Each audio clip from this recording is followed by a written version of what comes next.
So technology can be used for the gospel, which is fantastic, but the control, and the lack of privacy is already there. It's not one day going to be there where there's no privacy at all. It really is already here.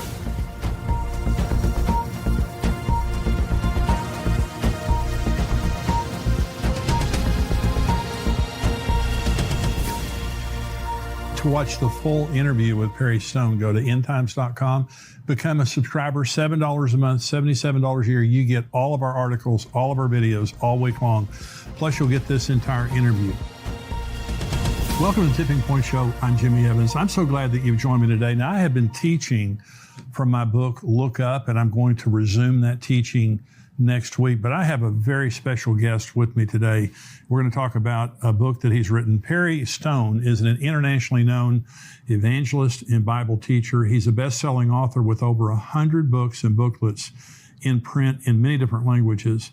His television program, Manifest, is seen weekly by millions of people all around the world. Perry is a Bible scholar and an end times expert. He's here with me today to talk about his new book, America's Apocalyptic Reset. And the subtitle is Unmasking the Radicals' Blueprints to Silence Christians, Patriots, and Conservatives. What a book. Perry, thank you so much for joining me today. Jimmy, it's great to have you. And as you know, we have a yearly prophetic summit. And when people found out Jimmy Evans was coming to Tennessee, they went crazy. You have a fan base, brother. And I want you to know we're excited to, of course, we're on one of the major networks together during their fundraising and so on.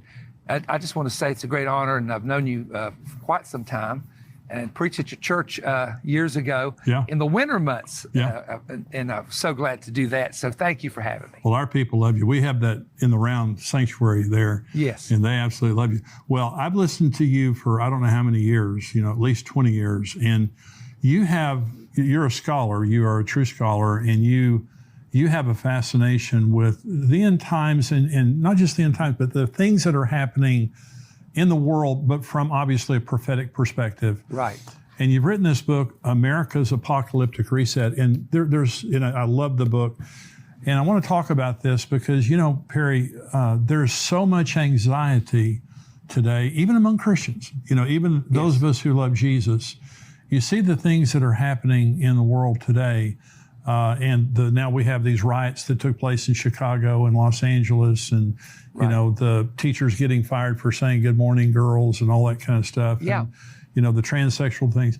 And so there has been in the last probably 5 years, maybe 10 years, but really just in the last few years. Now we see AI this year.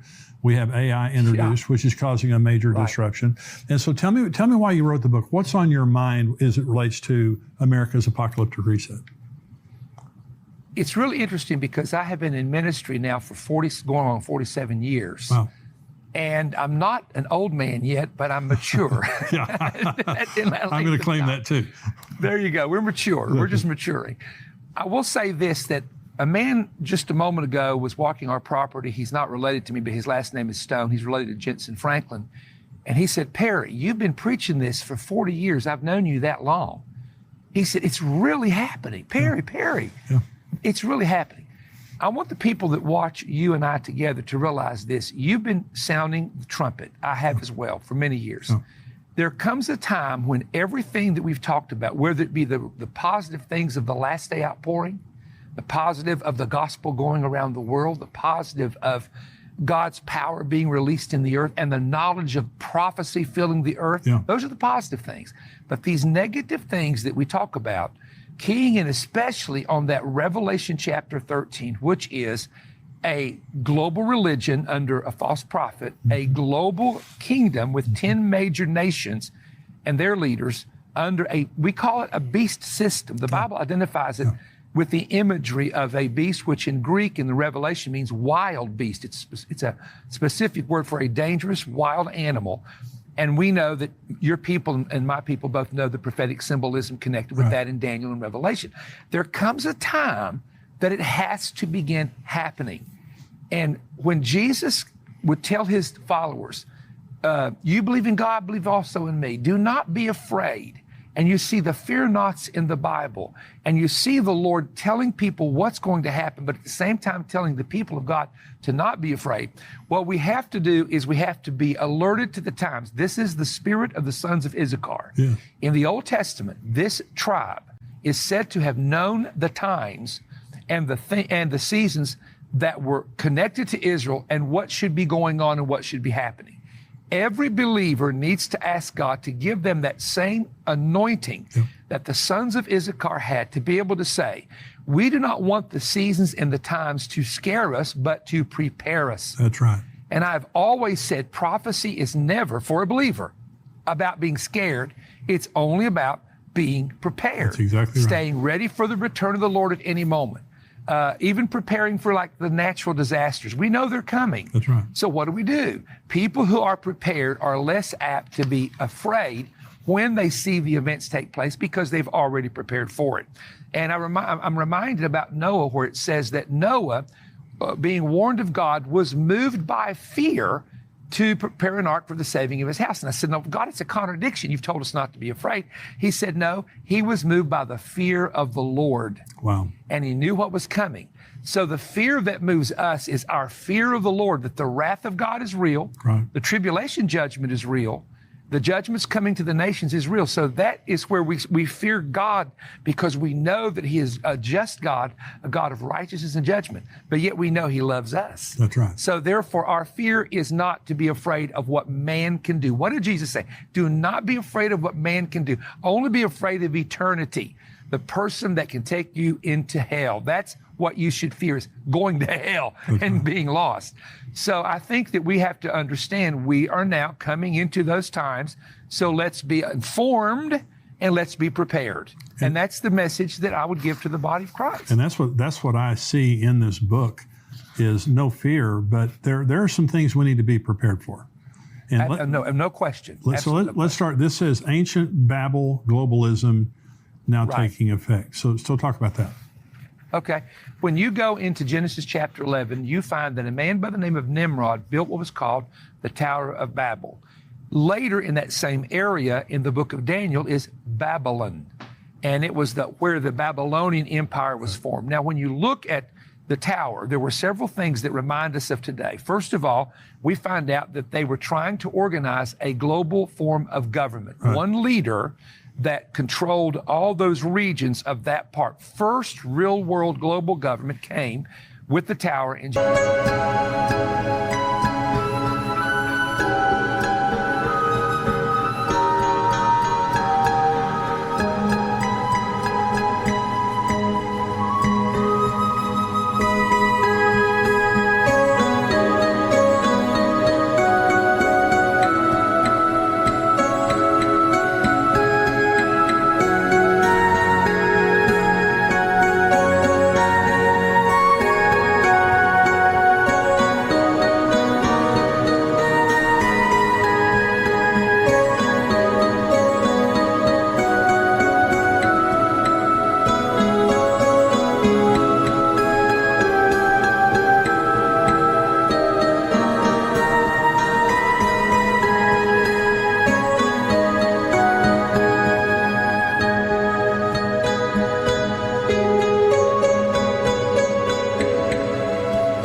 Genesis chapter 11. So how's that parallel to us? Because of the formation of all we hear about now is globalism, globalism, globalism. Let's unite the nations. Now, number two, it says this, that they were all one language. So in this unification of things, they're trying to, if you've noticed, get one kind of currency that everybody can use. The dollar has been the pivotal currency for the nations actually since probably since after World War II. Right. Now we're coming into something different where China, who is the leader of the future kings of the East in the book of Revelation, has stepped in, and now that they are trying to get everyone to use their currency and do away with the American dollars. And it's just and this is probably where more people are concerned. I have a text from a businessman who is one of the top businessmen in the entire United States, and they have a Christian organization, but he sent me this real long text explaining to me in detail about breaking it down on how this is happening, why it is happening, and what his opinion was on it. So there was a global system, global government, global religion. Everybody was, it says this in the Bible, they were all one language. And here's the fourth one, there is nothing restrained that we cannot do. To me, that's the picture of artificial intelligence. That's right. We are now making robots gods. That's right. We are making and creating, and even Elon Musk has warned about this, or Elon Musk, I should say. He's warned about this. He has said this system of artificial intelligence, where it's going, is so dangerous, they could actually control and rule over humans and destroy humans. Now think about that. Yeah. So when you see this image of the beast in Revelation 13 that speaks and lives, is this image, and the Greek word there is where we get the word icon from, which is an actual image, is it connected somehow to some high level, incredible artificial intelligence? Now they're wanting to create, this is interesting, they're wanting to create an artificial intelligence robot that looks human, that literally answers every question the world has on any subject. And that can eventually be done. And they're saying it will be the God, I quote, it will be the God of a new global religion. Wow. And so here's the thing. When you talk about ancient Babel, you see the preview. But what did God come down and do? God came down and confounded all of their languages, where they couldn't speak with one another. They couldn't communicate with one another. And so we talk about Babel. Babel can mean the gate of the gods in the ancient Semitic language, but it also means to just utter nonsense. We say, look at the baby babbling. You can't understand what they're saying. It's just a bunch of words. And so this entire system, and I want to say something here, when you talk about men building a tower to reach into the heavens, I think, and I'm just telling you how I think about this, the parallels, I think about computer mainframes are called towers. Wow. And I'll tell you another thing that really interests me, because in Noah's day, there were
giants in the earth in Noah's day, right? And we know that they're not named, but we do see other giants named in the time of David.